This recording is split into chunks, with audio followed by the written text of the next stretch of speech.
بسم الله الذي لولاه لما خط القلم ولا استطاع اللسان أن يتكلم، والصلاة والسلام على سيدنا محمد صلى الله عليه وسلم. عندما أذهب لصيد الأسماك أنسى ما أحبه وأفكر فقط فيما يحبه السمك، فأنا لا أضع الكريز أو الكريم اللذين أكن لهما حبا، وإنما أضع دودة بالصنارة وألقيها للسمكة ثم أردد: ألا تحبين الحصول على هذه؟ فلماذا لا نستخدم هذا المنطق في اصطياد الناس؟ ولماذا دائما نتحدث عما نريده؟ فمن الطبيعي أن تحب ما تحب، ولا تفترض أن يكون محدثك يشاركك هذا الحب. والطريقة الوحيدة للتأثير على الشخص الآخر أن تتحدث عما يريده هو، وأن ترشده إلى طريقة تحقيقها.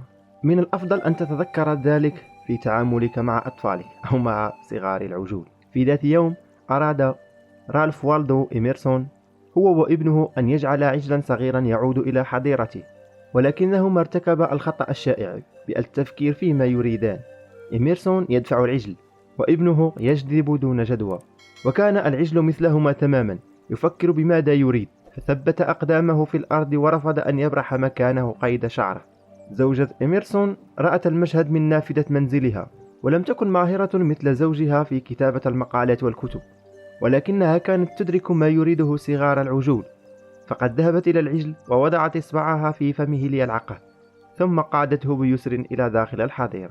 في كتابه الشهير التأثير بالتصرف الإنساني قال هاري أوفرستريت: كل عمل مصدره رغبة كامنة في النفس، وأفضل نصيحة للذين يعملون بإقناع الناس في العمل أو البيت أو المدرسة أو في السياسة هي أولا تخلق في الشخص الآخر رغبة جامحة في أن يفعل ما تريد، فمن يستطيع ذلك يمتلك الدنيا، ومن لم يستطع يسير والطريق بمفرده.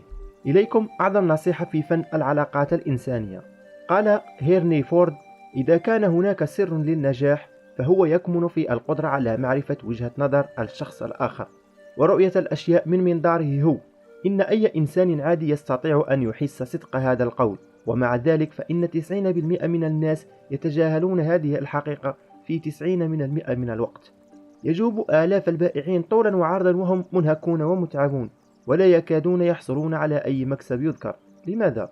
لأنهم يفكرون دائما بما يريدون فقط، ولو تمكنوا أن يرغبونا في بضاعتهم لذهبنا إليهم واشتريناها.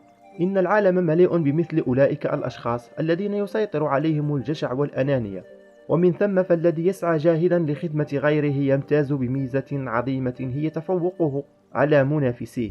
قال أوين يونغ: إن من يستطيع أن يضع نفسه مكان إنسان آخر ويستطيع أن يفهم ما يدور في عقله لن يحتاج أبدا إلى القلق على مستقبله. كان أحد الآباء قلقا على طفله الذي كان ضعيف البنيان فاقد الشهية، وقد اعتاد والداه استخدام الطرق العادية، فنهراه وتذمرا منه قائلين: أمك تريد أن تأكل هذا، وأبوك يرغب في أن تكبر لتصبح رجلا عظيما.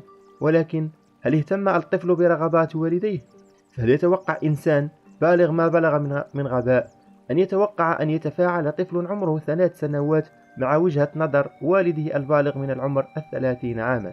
وقد اكتشف والد الطفل خطأ تفكيره، فقال في نفسه: ما الذي يريده طفلي؟ كيف يمكنني أن أوفق بين ما أريده وما يريد؟ وحين بدأ يفكر بهذه الطريقة سرعان ما حلت المشكلة. كان للطفل دراجة يحب أن يقودها على جانب الطريق أمام منزله، وبالقرب من منزله يسكن صبي يكبره سنا، كان يطيب له دائما أن يأخذ الدراجة عنوة من الطفل ليركبها. وكان الصبي الصغير يعود إلى والدته باكيا، فتذهب للصبي وتأخذ منه الدراجة.